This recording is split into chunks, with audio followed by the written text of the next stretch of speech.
Perú, 22 de diciembre de 2025. Hoy nos vamos a sumergir en una serie de avisos oficiales que, si los miras juntos, pintan un retrato muy fascinante de cómo funciona el país. Vamos a ver desde las grandes maniobras estratégicas de las empresas hasta el control, a veces férreo, en las fronteras.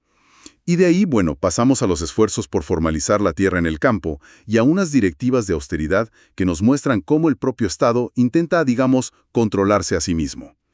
De acuerdo, empecemos a desglosar esto porque el mundo corporativo está en pleno movimiento. Tenemos un aviso de una empresa, Global Agro Perú, SAC, que anuncia algo que se llama escisión. La idea es que una parte de su patrimonio, un bloque entero, se va a otra compañía, a Dynamic Exchange Perú, SAC. Suena muy técnico, pero, a ver, ¿qué está pasando realmente aquí? En una escisión, le separas un brazo, digamos. Un brazo que está perfectamente sano y que puede funcionar por sí solo, y se une a otro cuerpo o forma uno nuevo. Ah, ok. En este caso, se reduce el capital de Global Agro para aumentar el de Dynamic Exchange. No es que el dinero desaparezca, simplemente se está reorganizando. Entiendo el cómo, pero lo que me intriga es el por qué. ¿Qué lleva a una empresa del sector agroindustrial a dividirse de esa manera? ¿Es una señal de fortaleza, como que liberan una división para que vuele sola? ¿O es una jugada defensiva? Esa es la pregunta del millón. Y la respuesta puede ser cualquiera de las dos o incluso ambas. En un sector como el agro, que es cada vez más tecnológico, podrías tener, una división de software, de análisis de datos, que es muy potente. Claro, el agrotech. Exacto. Y ese negocio puede tener un potencial de crecimiento mucho más alto que la agricultura tradicional. Separarlo, escindirlo, puede liberar un valor inmenso para los accionistas. Pero por otro lado, también podría ser para aislar una línea de negocio que enfrenta, riesgos regulatorios. Y así proteges al resto de la compañía. Como poner los huevos en canastas diferentes, para que no se rompan todos juntos. Justo. Es una analogía perfecta. Y no es el único movimiento que vemos. También hay una fusión. Andiamo Investments SAC está absorbiendo a Adolfo Gálvez Villacorta y Asociados. Es justo lo contrario, ¿no? En lugar de dividir, se unen. Exactamente. Si la escisión es especialización, la fusión es consolidación. Buscan sinergias, reducir costos, ganar mercado. Combinar lo que cada uno hace mejor, claro. Y luego está al final del ciclo. Empresas como GLL Real Estate Partners y Towing Professionals que anuncian su disolución y liquidación. O sea, bajan la persiana. Es como ver un tablero de ajedrez económico en tiempo real. Unas piezas se unen, otras se dividen, y algunas simplemente salen del juego. Y todo queda ahí, registrado en estos documentos. Sí, es una gran analogía. Cada uno de esos avisos es el resultado final de meses, a veces años, de estrategia y planificación. Y son decisiones que impactan directamente en empleos, en inversiones. Pero es interesante, porque este nivel de formalidad y estrategia del mundo corporativo, contrasta mucho con cómo el Estado interactúa con los ciudadanos de a pie, sobre todo en los bordes del país. Me parece una transición perfecta.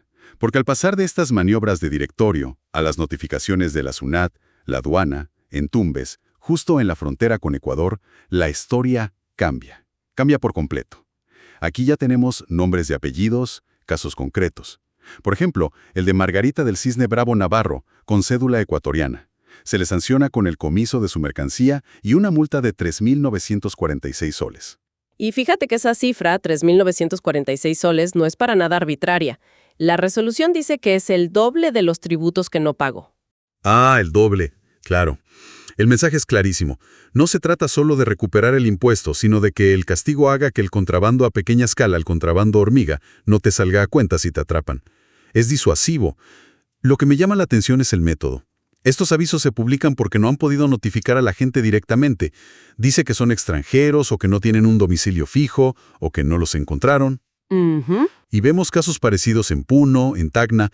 Es como si el Estado estuviera, gritando al vacío, esperando que la persona se entere por un aviso. Es que eso revela la enorme dificultad de fiscalizar en las fronteras. Son zonas muy porosas, con un flujo de gente y mercancías constante. La publicación del aviso es el último recurso legal que tiene el Estado para decir, mira, te buscamos, no te encontramos, pero el proceso sigue. Claro. Se les da un plazo, 20 días hábiles, para que presenten sus descargos, pero seamos sinceros, muchos de estos casos terminan con el comiso definitivo y ya está.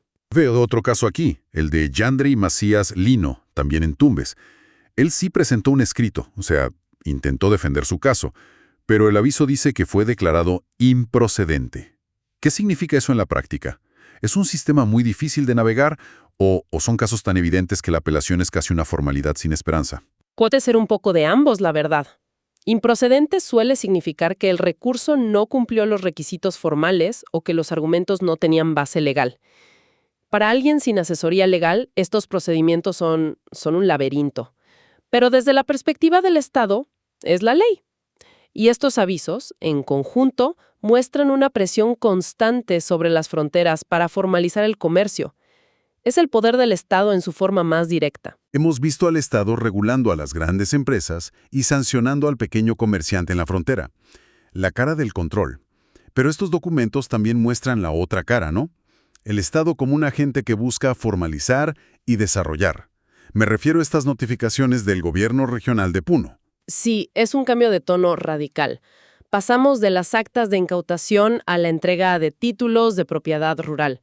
En distritos como Capachica, Pomata, se están formalizando predios como Sector Pampilla 1. Esto puede sonar a pura burocracia, pero su impacto es transformador. A ver, exploremos eso. ¿Qué significa realmente para una familia en una zona rural de Puno recibir un título de propiedad? O sea, ¿cómo le cambia la vida de un día para otro? Te cambia casi todo. Sin un título, tú eres un poseedor, pero no eres el propietario legal. Tu derecho sobre la tierra es precario. Claro, no tienes el papel. Exacto. Y sin ese papel no puedes usarla como garantía para un crédito en el banco. No puedes invertir en tecnificar tu cultivo, por ejemplo. Venderla o heredarla es un lío. Un título de propiedad te da seguridad jurídica. Convierte la tierra en un activo real, en capital. Es la base para construir patrimonio. Es el Estado diciéndote, esta tierra es tuya, legalmente, y aquí está la prueba. Es pasar de la incertidumbre a la certeza. Y esa labor de desarrollo no se queda ahí. Hay unas convocatorias muy interesantes, como la de la Municipalidad Provincial de Cajabamba. Están buscando una empresa privada para financiar y ejecutar la mejora de un colegio inicial en un centro poblado que se llama Cundunday. Ese es un mecanismo fascinante que se llama obras por impuestos. La idea es bastante ingeniosa. Sí. En lugar de que una gran empresa pague su impuesto a la renta al gobierno central, en Lima se le permite usar ese mismo dinero para construir una obra pública necesaria en una comunidad, como ese colegio en Cajabamba. A ver, sobre el papel suena a que todos ganan. La comunidad tiene su colegio más rápido, la empresa mejora su reputación y cumple con sus impuestos, y el Estado cierra brechas de infraestructura. Pero, ¿no hay críticas a este modelo? Me pregunto si no podría llevar a que las empresas tengan demasiada influencia, ¿sabes? Que prioricen proyectos que quizás les benefician a ellos indirectamente. Esa es precisamente la crítica principal. Es el riesgo que hay que gestionar. Podría existir la tentación, por ejemplo, de que una minera priorice una carretera que lleva a su mina, en lugar de un hospital en el pueblo. Por eso, el mecanismo tiene reglas. Ok, hay salvaguardas. Desde el gobierno local. No es que la empresa pueda proponer cualquier cosa, pero el debate sobre si esto distorsiona las prioridades públicas es constante. Es una herramienta poderosa, pero necesita vigilancia. Y se está usando mucho, ¿eh? Vemos convocatorias similares para un complejo deportivo en Yura, Arequipa, y otro colegio en el Algarrobal, Moquegua.